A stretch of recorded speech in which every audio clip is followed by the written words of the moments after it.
in particular, one of the things that we've had a little bit of interaction with this week, and that you and I have been talking about for a couple weeks now, I think, we've got missionaries that are, some of them are in lockdown situations. We've heard from missionaries already this week, some of whom are even not in urban settings, but are far out there, and they're experiencing the ripple effects of this virus, of this pandemic situation.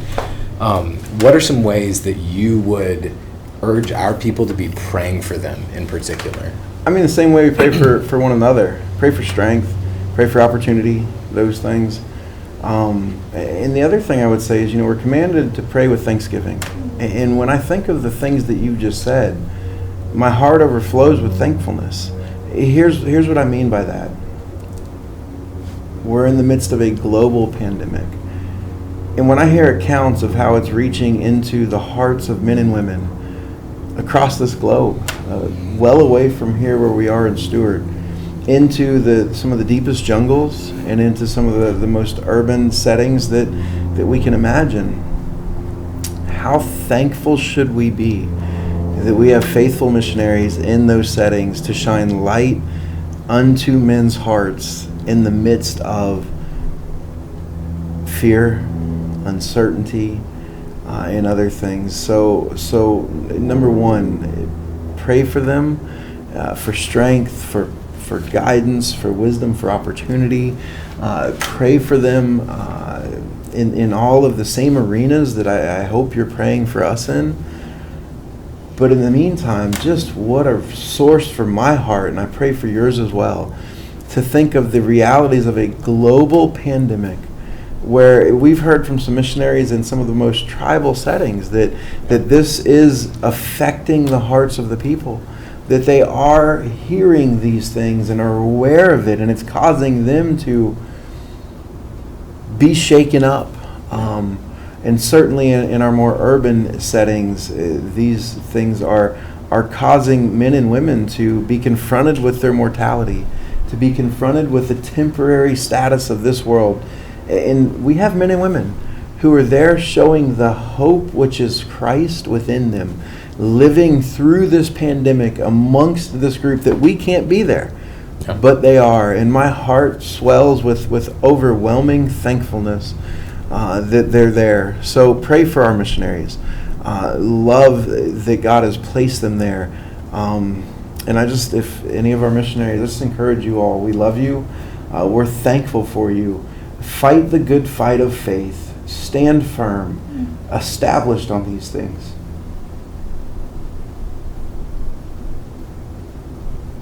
And whether we see you here or whether we see you there in eternity, know that it was worth it in all things. Well, thank you, Pastor Phillip. And when we consider all of these different things, and we consider all of the temptations that I think beset us in this time, in this circumstance, to fear, to doubt the Lord, to not view him rightly. One of the things that you've continually come back to in all this is being grounded in the character of God, being grounded in his word, continually just feasting on that as the constant touchstone. So thank you for that. And for our folks they're going to be watching this, stay in the book, stay in it. Continually be reminding yourself of these realities that have been set before us. We have a God we can trust. We have a God who is good, unshakably, undeniably good, no matter the circumstance. And as you mentioned, that's something we can be so thankful for. So, anything else that you want to add to conclude us? We talk all the time. We have sayings of don't sin and be faithful, sayings of forget what you feel and remember what you know. I think one of the best ways that I can encourage you to the accomplishment of that is that we would be those who rejoice in the joy of our salvation continually.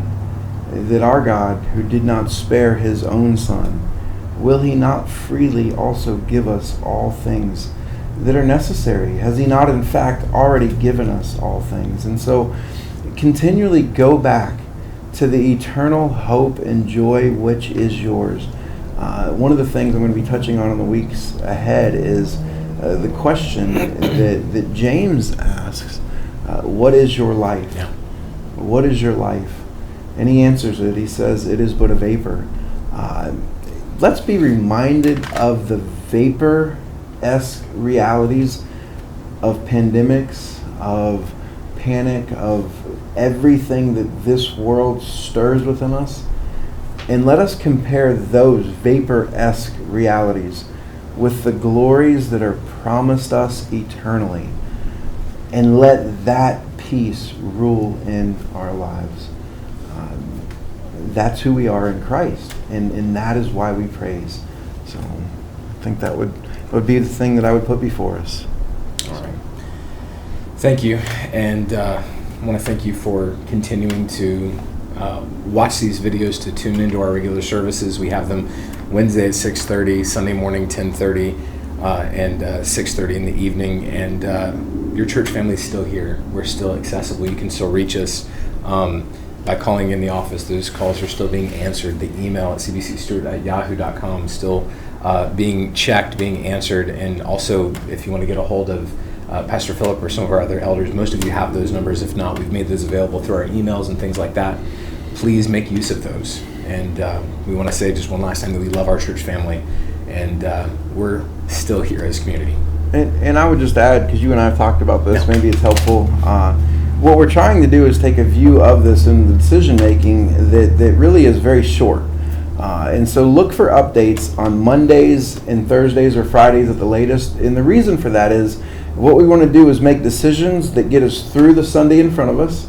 And once we get through the Sunday in front of us, review that to make decisions for the Wednesday night corporate gathering in front of us. And once we get through the Wednesday night corporate gathering, to then look forward to the next Sunday immediately coming and make decisions for that. So just as a side note, please continue checking the website for updates, and you should see those by Monday evenings and Thursday or evenings or Friday mornings at the latest each week. So just want to encourage you in that resource the Lord's given us.